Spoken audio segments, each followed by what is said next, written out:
The winter of 1884 was not merely a season in Silver Creek, New Mexico territory, it was a verdict.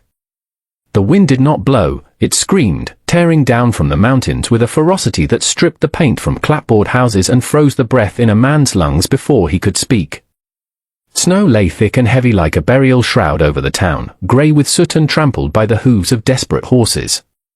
In the center of the market square, a wooden platform had been hastily cleared of ice. A small crowd gathered, huddled in woolen coats and buffalo skins, stomping their boots to keep the feeling in their toes. They hadn't come for livestock or grain. They had come for the spectacle. Standing on the platform, shivering violently, was my Lynn. She was 22 years old, though her eyes held the exhaustion of a woman 3 times that age. She did not belong to this stark, white landscape. She was dressed in a traditional cheongsam of deep crimson silk, padded with cotton but entirely insufficient for the biting cold. The high collar choked her, the intricate frog buttons felt like shackles. Her father, or rather, the man who held her debt note, a jagged-toothed cruel man named Amos, shoved her forward. "Look at her," Amos barked, his voice cracking in the frigid air. "Strong back. Good teeth. Obedient. A genuine quiet woman for any man tired of a nagging wife." The crowd murmured. They looked at her not as a person, but as a curiosity. "A Chinese widow," they whispered. "Bad luck." "She's cursed, ain't she?" a woman in the front row hissed, pulling her shawl tighter. 2 husbands dead in the rail camps. Buried in the snow. Barren, too, Amos admitted, though he tried to make it sound like a feature. No heavy belly to slow her down. She can cook, she can sew, and she knows her place. $10 takes her. No refund. Mylin stared at her feet, encased in thin, embroidered slippers that were slowly soaking through with melted snow. She clenched her hands at her sides to stop them from trembling. The shame was hotter than the cold. She remembered her mother saying that dignity was like a spine, once broken, it could not support you. Mylin felt her spine cracking under the weight of the stairs. She was meat. She was a bad omen. She was alone. $5, a voice called out. For the labor.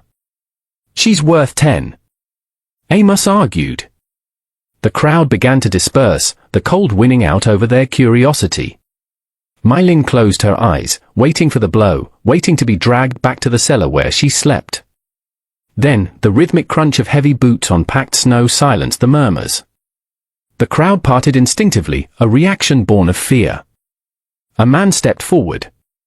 He was terrifyingly large, his shoulders broad enough to block out the weak winter sun. He wore a long, oilskin duster coat that had seen better years, and a low-slung gun belt that hugged his hips.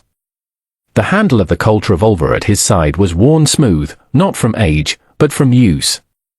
This was Arthur Thorne. They called him a gunslinger, a man who had sold his violence to the highest bidder until the blood became too much to wash off. Now, he lived in the high ridges, a ghost in the mountains. Arthur stopped at the edge of the platform. His hat was pulled low, shadowing his eyes, but the lower half of his face was covered in a thick, dark beard that caught the snowflakes. He didn't look at Amos. He looked at Mylin. He saw the blue tinge of her lips. He saw the way the red silk shook. 10, Arthur said. His voice was a low rumble, like thunder trapped in a canyon. Amos blinked, surprised. 10? Gold? Arthur didn't answer. He reached into his coat with a gloved hand, produced a heavy coin, and flicked it through the air. It landed in the snow at Amos's feet. Deal, Arthur said. You sure, Thorne, a man from the crowd shouted.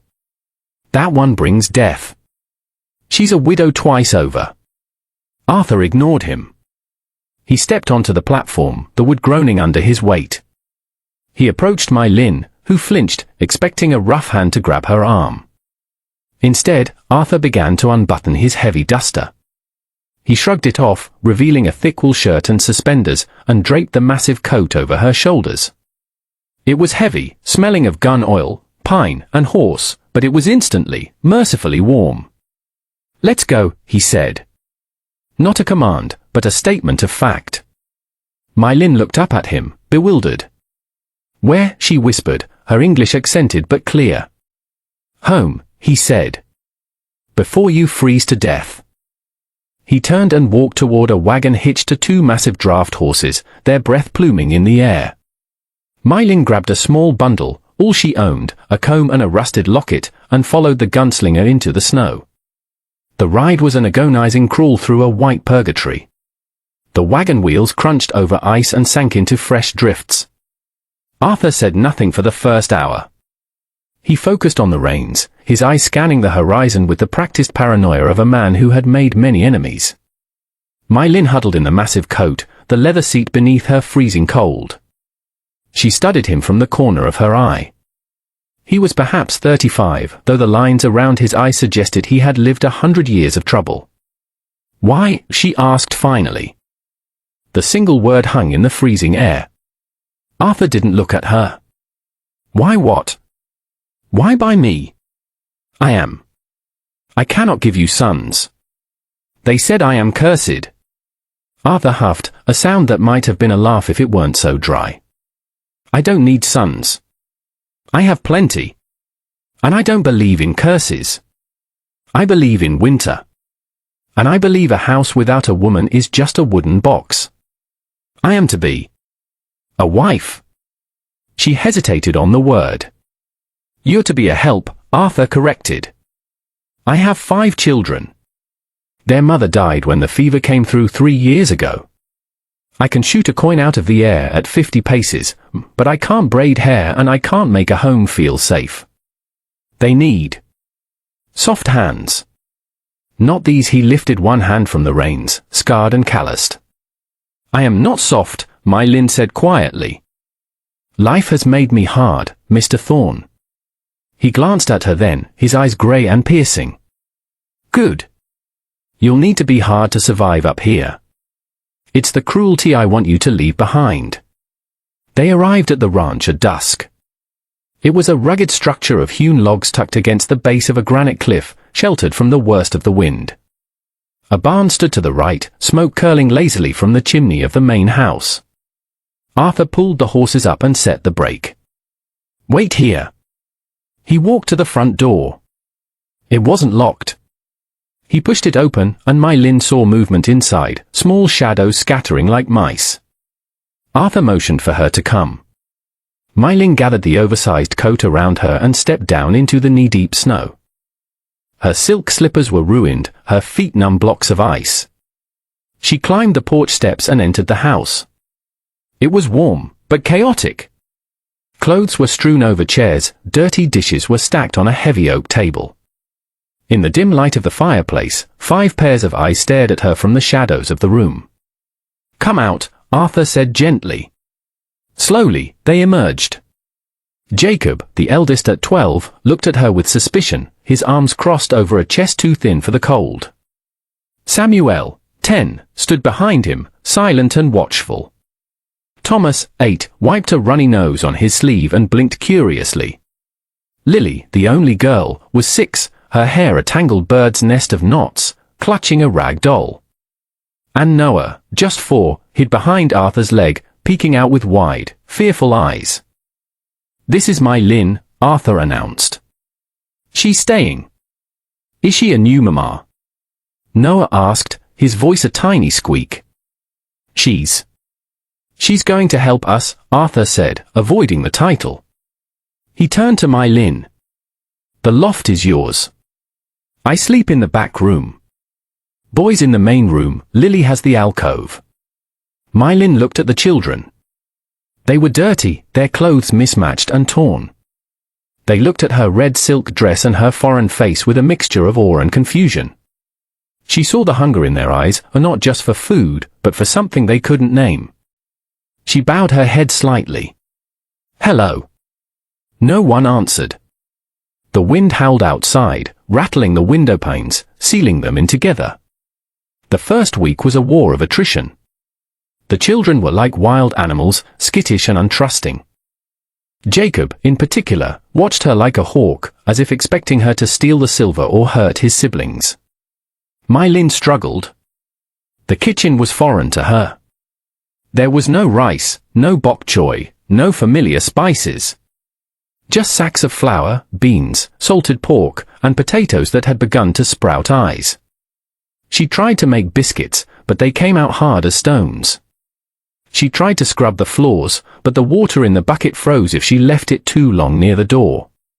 One evening, for days in, she was attempting to make a stew. Her hands, still aching from the cold draft that seeped through the kitchen walls, were clumsy. She lifted the heavy cast iron pot from the hook above the fire. The handle was slick with grease. It slipped. The pot crashed onto the floorboards with a deafening clang. Hot broth and potatoes splattered everywhere, soaking into the wood, ruining the only meal of the day. The room went deadly silent. The children froze.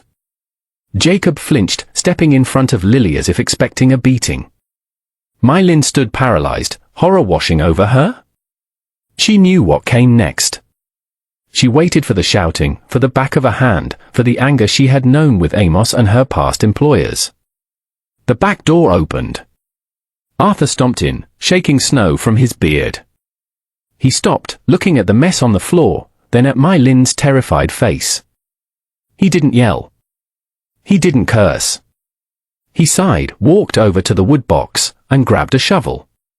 He scooped the ruined vegetables into a bucket for the pigs, then grabbed a rag.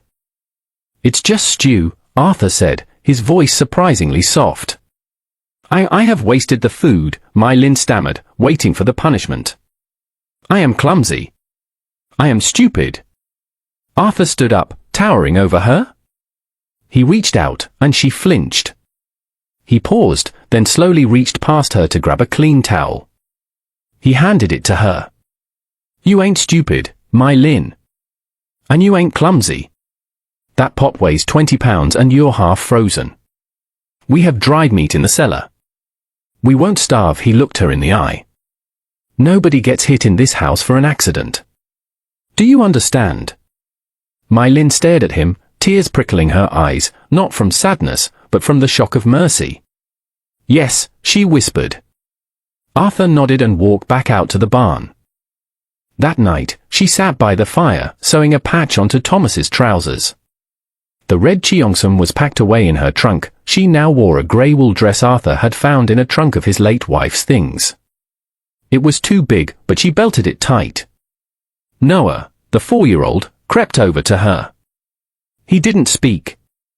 He just leaned his head against her knee. My Lin stiffened, then slowly, hesitantly, rested her hand on his hair. It was soft. He let out a content sigh. Something inside her, a knot tied tight by years of grief and survival, began to loosen. Winter deepened. The snow piled up to the window sills. The house became a ship adrift in a white ocean. The turning point came with the sickness. It started with Lily. A cough that sounded like barking, followed by a fever that burned hot to the touch. By midnight, the little girl was thrashing, unable to breathe, her throat closing up. Arthur was frantic. He paced the floor, his face pale. "I can't lose her," he muttered, more to himself than anyone. "Not her too." "Get me water," My Lin commanded. Her voice was sharp, authoritative for the first time. "Boiling water. And bring me the whiskey and the jar of dried leaves from my trunk." Arthur didn't argue. He ran. My Lin took charge. She didn't know Western medicine, but she knew the old ways of her grandmother. She crushed the dried mint and willow bark she had saved, mixing it into a paste. She steamed the room, draping a blanket over Lily's head and the bowl of hot water to clear her lungs. She sat on the edge of the bed for 14 hours straight. She sponged Lily's forehead with cool snow water. She hummed a Cantonese lullaby, a low, rhythmic sound that seemed to cut through the panic in the room. Jacob and Samuel watched from the doorway, eyes wide. Arthur stood in the corner, cleaning his gun over and over, his eyes never leaving My Lin. When dawn broke, grey and cold, the fever broke with it. Lily took a deep, clear breath and opened her eyes. "Mama," she croaked. My Lin froze. She looked at Arthur. He was watching her with an expression she couldn't quite read, a mixture of relief and something bordering on reverence. "She needs sleep," My Lin said, her voice raspy. "And broth." She stood up to go to the kitchen, but her legs gave out from exhaustion. Arthur was there in a second, catching her before she hit the floor. His arms were like iron bands, steady and warm. "I've got you," he said. He helped her to a chair by the fire. "Rest. I'll make the broth." "But you cannot cook," she murmured, eyes drooping. "I'll learn," he said. When she woke hours later, there was a blanket tucked around her. On the small table beside her sat a cup of tea, strong and bitter, just the way she liked it, and a clumsy attempt at a biscuit. Under the cup was a piece of paper. "Thank you." A. The thaw began slowly. The days grew longer. The dynamic of the house shifted. My Lin was no longer the stranger in the red dress, she was the axis upon which the household turned. She cut the red silk cheongsam into strips. From the fabric, she sewed liners for the children's coats and ribbons for Lily's hair. The house began to change. It smelled of ginger and pine. The floors were scrubbed clean. The children changed, too. Jacob stopped scowling and started asking her how to track rabbits. Thomas brought her interesting rocks he found. And they all, one by one, started calling her Mama, not because they forgot their own mother, but because they needed one now, and she was there, fierce and steady. One afternoon, supplies ran critically low. The flour barrel was empty.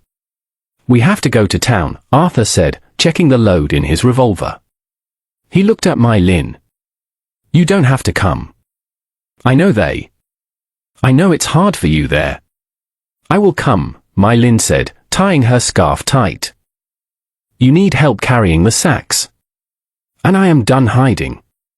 The ride to Silver Creek was silent, but comfortable. When they pulled the wagon onto the muddy main street, heads turned. The townspeople whispered. The gunslinger and his Chinese widow. They walked into the general store together. The shopkeeper, a balding man named Mr. Henderson, sneered as My Lin placed a list on the counter. "We don't serve your kind in here unless you have coin up front," Henderson spat, looking at My Lin. "And I heard you're living in sin up at the Thorn place." "Shameful." Arthur stepped forward.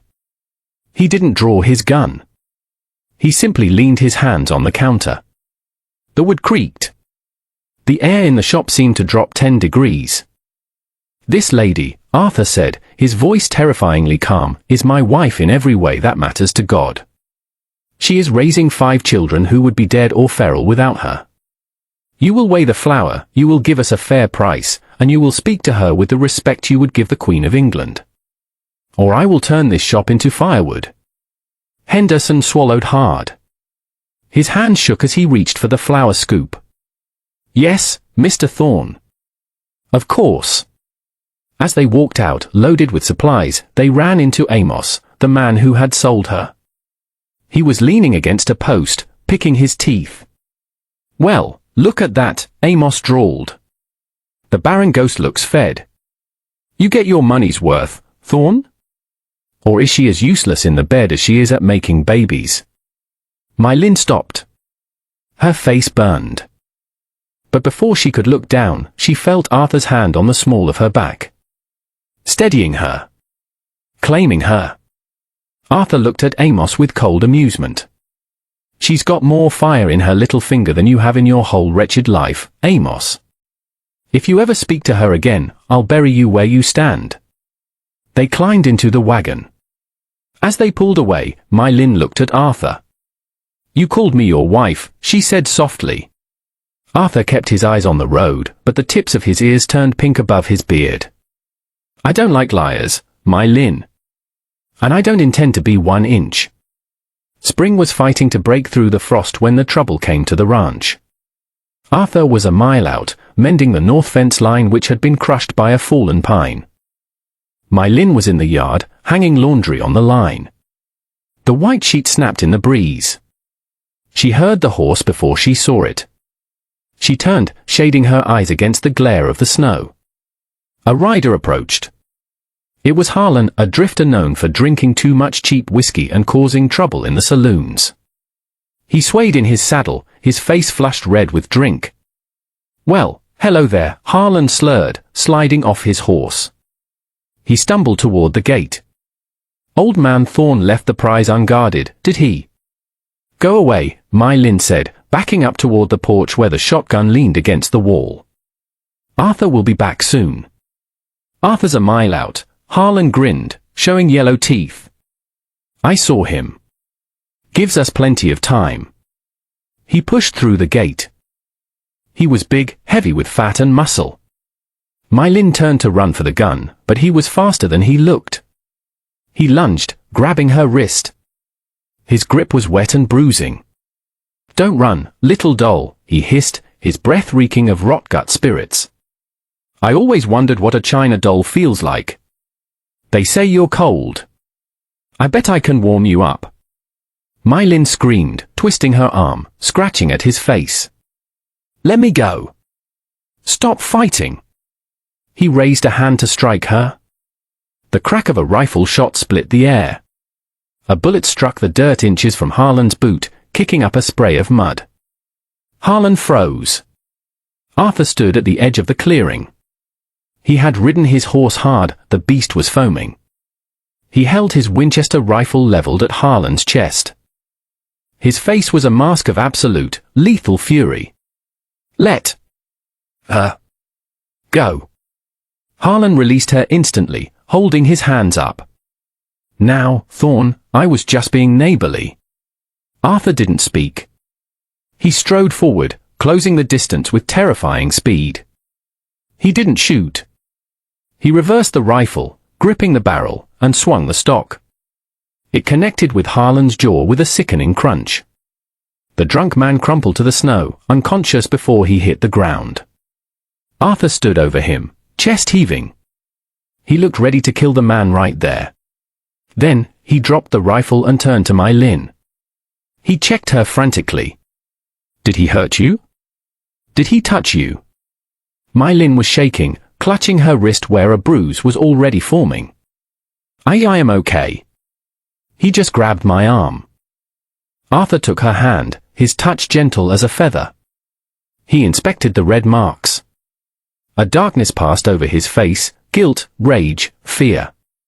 "I should have been here," he rasped. "I promised you were safe." "You came," she whispered. "You came back." Arthur pulled her into his chest. For the first time, he hugged her. Not as a protector, but as a man who needed to hold her to know she was real.